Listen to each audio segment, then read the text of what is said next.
Will Sophie say yes? Will Benedict realize his mistake?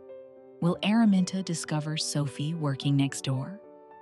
Episode 4 of Bridgerton, Season 4, titled An Offer from a Gentleman, brings Part 1 to an explosive conclusion. And by explosive, I mean you'll need a cold shower after this. Benedict Bridgerton is a man of his word. He promised Sophie he'd find her work, and despite Araminta blacklisting Sophie across Mayfair, he keeps that promise.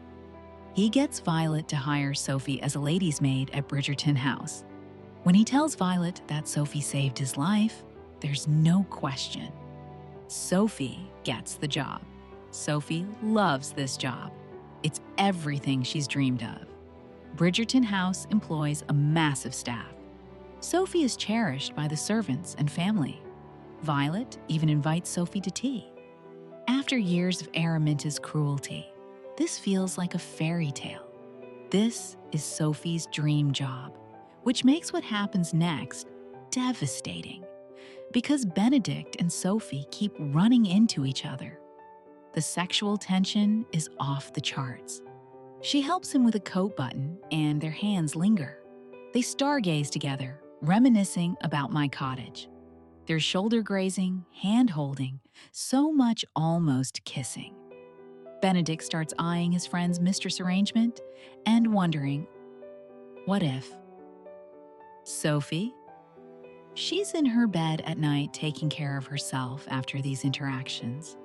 But Sophie knows this can't continue. She should focus on her job. Except Benedict is everywhere. The problem gets worse when Benedict, following Mrs. Crabtree's advice, refocuses on finding the lady in silver. Since Sophie is a maid and therefore off limits, he goes back to his fantasy woman.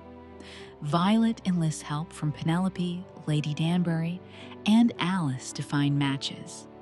Alice discovers Miss Hollis, who fits the description, including not knowing how to dance. Violet arranges tea and has Benedict wander in. He doesn't seem enthusiastic, but he goes along with it. Benedict tries feeding Miss Hollis lines about wading into the sea. Her responses almost fit. Then, disaster strikes. Sophie walks in to refill the tea. She realizes Benedict is courting this woman. Benedict realizes she realizes. The awkwardness peaks, and Sophie accidentally pours scalding tea on Benedict's hand. It doesn't matter, though. Miss Hollis mentions she was sick the night of the masquerade. She's not the one. The damage is done. Sophie makes a choice: her feelings for Benedict that go nowhere, or her perfect job. In a heartbreaking scene, she begs him to leave her alone. He's everywhere, filling her head with impossible possibilities. He needs to court high society ladies, not waste time with a maid. He's ruining her chance at something good and sensible. Benedict looks devastated but agrees. He'll move back to his bachelor apartment and stay away. He'll leave her alone. Sophie gets what she asks for, but neither looks happy. Meanwhile, Violet is dealing with Lord Marcus Anderson. She asks Mrs. Wilson for help arranging a discreet evening alone. Mrs. Wilson is brilliant. She gets the kids out by having Francesca host a family dinner, then feigns illness. Mrs. Wilson ensures all staff go out. As she tells Violet, life is meant to be lived. Violet also visits Benedict to give him a speech about focusing on reality instead of chasing dreams. Reality is where love grows, she tells him.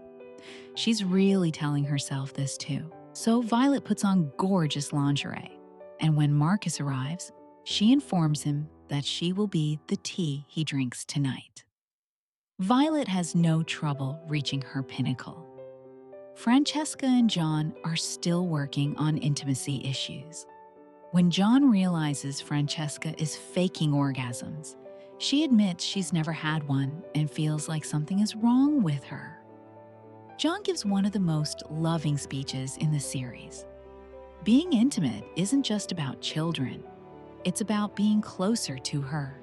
She is just right as she is. They have all the time in the world to figure everything out. Francesca feels so much better, but there's drama when John's cousin Michaela arrives unexpectedly. Whatever happened in Scotland, Francesca has been avoiding Michaela. Francesca's confusion about how Michaela makes her feel has only grown. Lady Danbury, taking Violet's advice, offers Alice Mondrich to Queen Charlotte as a lady-in-waiting. She surprises Alice with tea with the Queen, and Charlotte offers the position immediately. Alice can't say no, but she's furious afterward.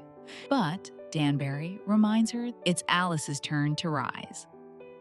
Now we get to the moment that will haunt everyone until part 2. When Violet told Benedict to focus on reality, she meant he should consider actual prospects. But Benedict realizes he does have something real. Sophie is real. He's in love. He has to go to her. Sophie, finally moving on, is heading to the tavern with servants. But she forgot her coin purse and turns back. Benedict and Sophie meet on the servant staircase.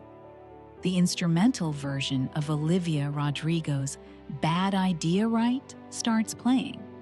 They cannot keep their hands off each other. Benedict lifts her up against the wall. What happens next is so unbelievably sexy, it cannot be described here. When it's over and they're breathless, Benedict makes his declaration. She consumes him. The reality of her is more tantalizing than any fantasy. He cannot live without her. He wants to give her everything she deserves. And with that, he asks desperately, "Be my mistress." It's like cold water on a very sweaty evening.